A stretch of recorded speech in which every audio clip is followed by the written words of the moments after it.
Welcome to 7 River Sports. I'm your host, Terry Erickson. Each week, an inside look into sports, wellness, and fitness. Well, this is an unprecedented time, but it's important for us to feed our viewers with something positive, too. I know this is a time, the coronavirus and so on, people are thinking and worried about all those things, but we need to share some good things that has happened in this community. And my guest today, this is a special show because a lot of people don't know this. National Junior College national champs reside in La Crosse, Wisconsin. My guest today, Brent Thill, the head coach of the Western Technical College Cavaliers, bringing home a national championship. Wow. Unprecedented. And does it seem like a fairy tale, Coach? It's like a dream come true. Honestly, when the last buzzer went off, I thought the last buzzer was my alarm clock and I was going to wake up and this had never really happened. So it's just been an amazing experience.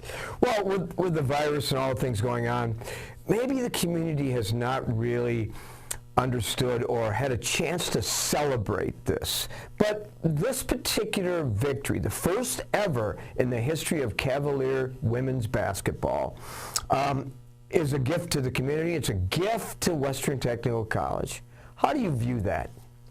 It's amazing, and the girls that we have, you know, they've been just awesome, and they're awesome young ladies, really high academic, just great overall people, and so they're just amazing representatives of this national championship and for Western Technical College. You know, it's interesting though because your team, a lot of people underestimated the team at the beginning of this season. Yes, very much so. I looked at our statistics from the year before, and you lose 2 post players and 20 points in conference, and both of those girls shot 50% from the floor. So I looked at the stats from last year, and I said, who's going to score for us other than Caitlin? You got Lindsay, who averaged 4 points last year and only about 1.5 assists, and then you had Lexi, who averaged about 7 points and about 1.5 assists last year, and I really had no idea who was going to step up and score from a team that only scored 68 points a game last year anyways. And this year you see that, you know, we really worked a lot on skill development and shooting, and that really came through, especially in their percentages. Their percentages went from 15 and 21 last year from 3, Lexi and Lindsay, so they were both at one point shooting around 45% from 3, and our team averaged 78 points a game. So it's just a completely different team, and just seeing their development over the year has been amazing because I didn't know who really was going to score coming into this year. Somewhat of a fairy tale, right? But before we kind of look at that journey to the top of the mountain, our viewers would like to know, who is Brent Thill anyway? Well, I know who he is because refereeing games at Melrose Mindoro, but your journey, which ended in La Crosse, is highly impressive because you were all over the country. Yeah, I'm just, you know, a humble person. You know, I'm not anybody special, that's for sure. I got really lucky to be working with Coach Cable at UWL and Coach Leaf and his whole team at Winona State, and their coaching styles were very similar, where it's not a lot of plays. It's all about building up the skill, building up the player, and seeing that really you know, built my philosophy is how I want to coach and the way I want to build up the players too. And so, you know, I haven't really, you know, I've got the opportunity to bounce around and to coach in different places, but my philosophy stayed the same, and I think you saw that this year in the way I try to develop the team. I have, and again, our guest today, Brent Thill, the head coach of the Western Technical College Cavaliers, national champions at the junior college level. Well, when I looked at your resume too, you mentioned Winona State, you mentioned UWL, and then you went to Kansas, Belvedere, Illinois, and you made a lot of those stops, and you learned a great deal about how to coach and how to handle young people. Yeah, exactly. Every school and every situation is completely different. So even coming here, I was a men's coach before that at the college level. Having the opportunity to be a women's coach really opened my eyes on some different things too. I was a high school girls coach at the very beginning, and so I had to kind of try to remember how to do that and how to approach them differently. And so there was a couple times where you get really intense in a game and you can't help it no matter what's going on. But for the most part, I always tried to be, positive enforcement and positively reinforcing everything they do and being, a positive person rather than trying to, break them down and be negative for them. So that really, kind of worked with my philosophy of building them up, is to always try to stay positive and really try to work with them in a good way. Well, interesting. Knowing you as a player, knowing you, your background, coaching at Melrose Mindoro, and being all conference most valuable player at Melrose, and then all Cooley and so on, all conference. Led to, and you were exposed to a lot of different coaches that certainly were part of developing your own philosophy. And then I noticed in your master's thesis, developing a collegiate basketball success story. Tell us about that. Yeah, it really comes from just wanting to be a servant leader and being what's called a transformational leader. You're coaching to build up individuals and build up the team rather than being what's considered transactional, where you're only looking at losses and wins and losses. You're not searching for numbers, you're searching to see good behaviors. You're searching to see just them built up and their confidence really grow. I think that's one of the biggest things that I try to talk to them about all the time, is I'm trying to empower you and I'm trying to build on your confidence overall as a person and as a player. And so it's really about building up their fundamentals, building them up as a person, making them take some leadership steps. There's times in practice where I won't.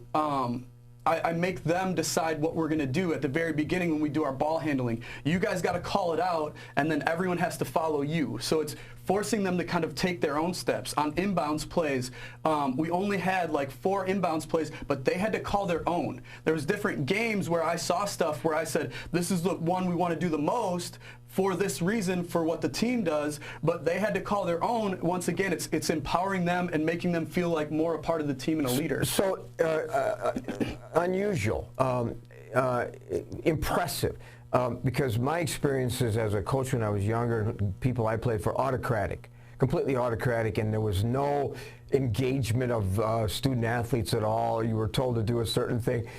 But you have a completely refreshing new approach.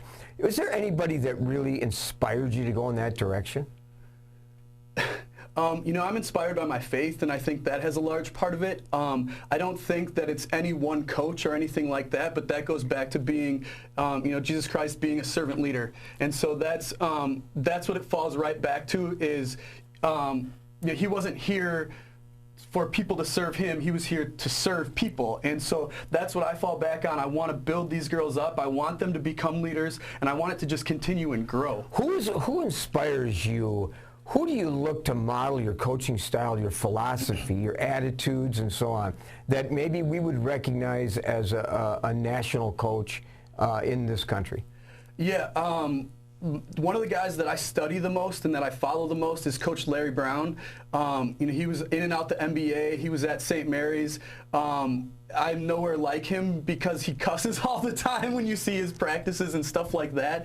But he's somebody that I've always just, followed after, watched, studied, and just the way he approaches things and all the little details and everything like that is just, it's amazing how much he has down. I've actually met him a couple of times when he was in Southern California, and then his brother was a successful coach in the CBA.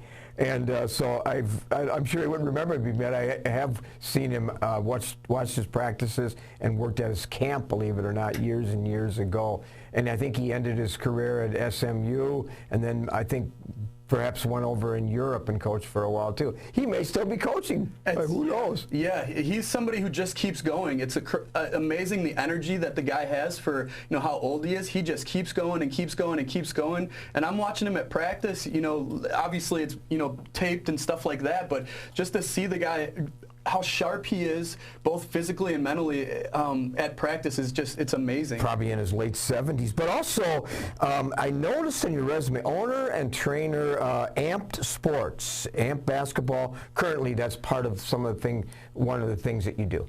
Talk about that. Yeah, and actually I stopped doing that in the fall because I thought it was against the rules for taking this job. But when I was an NAIA coach, I found out that you could do skills training on the side or strength training and stuff like that on the side, and it wasn't considered illegal recruiting.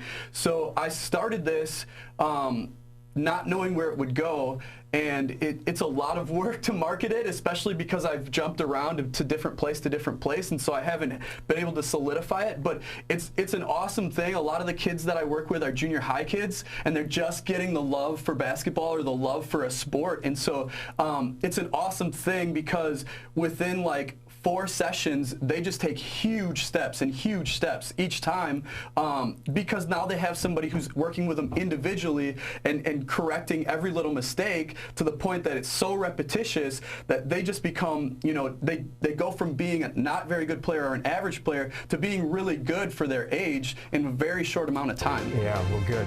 Well, we're going to just step aside for a minute. When we come back, more here on Seven Rivers Sports. With our busy lives, it's a comfort to know that we can still remember loved ones in a traditional way with a monument. Lewiston Monuments in Lewiston, Minnesota has been helping families purchase a monument for over 4 generations. You'll find a large selection of beautiful granite, marble, and bronze monuments, all at competitive prices. And they're a full-service company, so they also do straightening, cleaning, and repair of monuments. Stop in or call for a no-obligation consultation, or visit lewistonmonument.com for more information. You know, the thing I'm most proud of when I think about our company is the reputation that we've been able to build in this community. Our technicians have done a great job going out and performing magnificent jobs for the customer. And our customers have rewarded us with some really great reviews online. We have over 150 5-star reviews online right now. Our technicians do a great job out there, and our reviews show it. We can say without hesitation, when you choose Schneider Heating and Air Conditioning, you'll be glad you did. Welcome back to Seven Rivers Sports. Again, this is a special show this week. We are honoring the Western Technical College Cavaliers national champions at the junior college level women's basketball. When I talked to you before we went on the show, we discussed on the phone some of the obstacles that you had, and there were several. Maybe we can condense it into a few, but one of the interesting books that I have read, and I encourage maybe during this reading retreat now that we're all staying home, is a book called Old School Grit. And the book talks about perseverance and addressing issues and just rising above the challenges. And so Old School Grit is what I would emphasize when I looked at your obstacles when you took over. Just learning about the position and then being hired like a couple weeks before the season began. Yes. It's awesome that you brought up the book Old School Grit because our theme this year was Grit Squad. I knew that for those kids to get back to winning the region, which was their goal, they never fully said it, but that was their goal. It was going to be really, really gritty, you know, performances that they were going to have to pull out. Once again, looking at some of the stats and stuff from last year, and so, you know, some of the obstacles that we had to overcome it's crazy to think that we did what we did and still accomplish what we accomplished. The you know, other team having Rochester drop out, so the other teams had a full week to prepare for us. You know, going to regionals, and St. Cloud had to drop their program because of an incident at the end of the year, so Anoka got a bye, and we're playing at Anoka, so we had to play back-to-back games beat a fresh team on their home floor just to get to the national championship, and then we're playing the team from New York that's been back-to-back champions, and they got 6'6", 6'4", 6'3", and 6'1", and our tallest girl's 5'11". So we had so many obstacles that we had to overcome. After that, we finally beat them, and then we play the home team, Rochester, in the second round. And so it's crazy all the stuff that we've accomplished this year. So the journey is worth a book. It's like a Hollywood script when you look at the obstacles, and then you look, just to condense what you said. I worked the national championship a few years ago when it was held out east in New York, and so I'm familiar with that team, Hostas, Yep. who came into your first game, 25-8 record, and then the semifinal win against Rock Valley. You mentioned that championship over Northland. I've worked their games in part of the MIAC. All of those things that this is incredible. You're down by 9-point deficit at halftime, and then in the national championship game, you outscore the Pioneers 42-24 in the final 20 minutes of play and win the national championship. It's amazing. There's probably still some girls upset with me from halftime, but I went in there and said, girls, this is the national championship game. We're never going to get this opportunity back with this group. And I basically looked around the room and said, does this mean something to you? Does this mean something to you? And I said it, 4 or 5 different times, and I think just the overall weight and gravity of that moment really took hold. Some, faces went flush and some eyes got big, and they responded with 23-7 in the third quarter, and so it was just an amazing experience all the way around. Again, 25-6 record, national champs, 9-2 in the conference, 12-0 at home. I guess you like that seminary home court. A lot of people probably don't even know, behind old Shopko on the south side, the seminary. Worked a lot of games there. But here's what I like about some of the things that you represent. You deflect and you praise others. We're going to talk about that. But the definition of being humble, I like this because you reference Luke 18, chapter 18, verse 14, where it says, "For he who praises himself will be humbled, but he who humbles himself will be praised." Did you talk to your players about that during the course of the season? I never addressed that actual, verse, but I tried to reflect that as a person and as a coach as much as possible.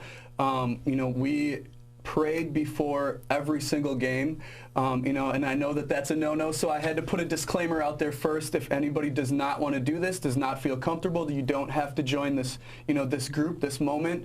But there was 2 times this year where I was so into the game, when we would pray with 7 minutes left in warm-ups downstairs in the locker room. There was 2 times where I was so into the game and worried about the game that we started to walk out, and 1 or 2 of the girls would say, Coach, we haven't prayed yet. We need to make sure that we get in. And that's just something that, to me, I know that I did something right with that. You did. Well, there's a great book out, another for reading retreat, which I call this time when we are staying at home and kind of reflecting. And one of my favorite books is The Culture Begins in the Locker Room. Joe Gibbs was part of an author, one of several authors on that book. The culture begins in the locker room. Just very succinctly, give our viewers a sense of what the culture for this year was for Western Technical College. Yeah, coming in, I knew that it was a great group of girls, and like I had kind of mentioned before, like I knew that I had to kind of shift my coaching style a little bit, where I'm usually super intense, and I knew I had to back off of that somewhat because of the girls that were going to be coming back and the girls that were coming in as freshmen. And I had lots of talks with our athletic director, Dave Fish, and so I had to, change a little bit with how intense I got, and just at times just let them be. And the leaders on the team, especially the returners, McKenna and Lexi and Riley and Caitlin, those guys were just awesome from the very beginning. I mean, they were really responsive, really respectful, and just the way that they kind of led the team was just really helpful for me, especially at the beginning of the year, because it was so much of a transition for me to come in. And so those guys just made it so much easier. And then, telling them at the very beginning that I'm a player development coach and that I want to build you up and build your confidence, I think helped with just the whole team as a whole. When I looked at your roster, Lindsay Murphy, Lexi Schmitnick, and Caitlin Young, who I know the family real well from home, and led all scoring in double figures, but it was a team effort, and you have always talked about that important quality of the teams you coach. Yeah, I think we're top 5 in assists this year. And that was one thing that I really wanted to make sure was emphasized. And so our first game, we had around 30 assists, I believe.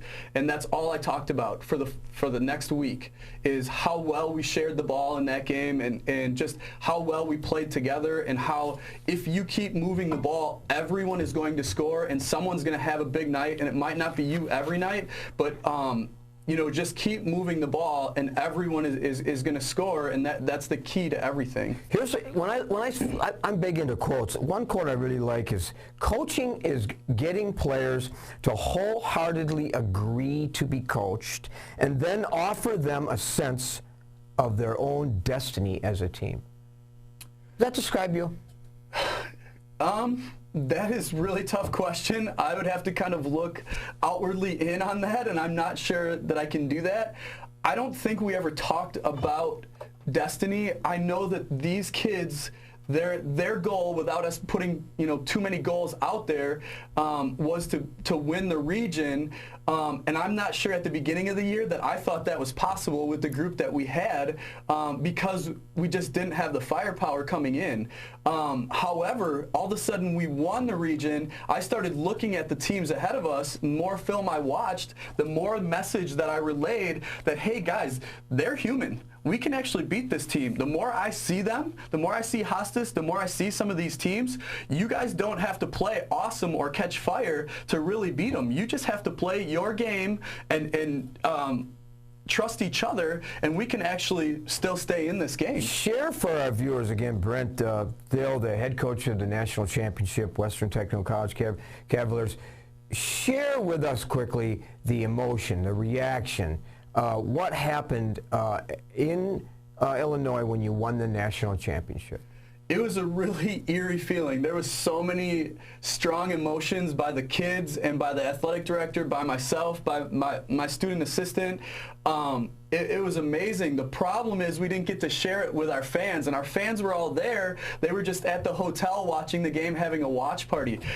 So it was crazy because there's no one in the stands because of what's going on right now, but there's still just this amazing sense of accomplishment by our players. And then we quickly, or as quickly as we could, after getting all the awards and stuff, went back to the hotel where all the parents, and then it was just craziness going on from there. Lots of crying and lots of emotion by moms and dads, and high fives and hugs, and it was actually probably more emotional and a better experience at the hotel than it was right after the game. Speaking of emotional, before we went on the air, you talked about like how we were introduced, sort of an anecdotal sort of reflection on how you and I were introduced to each other. Yeah, so I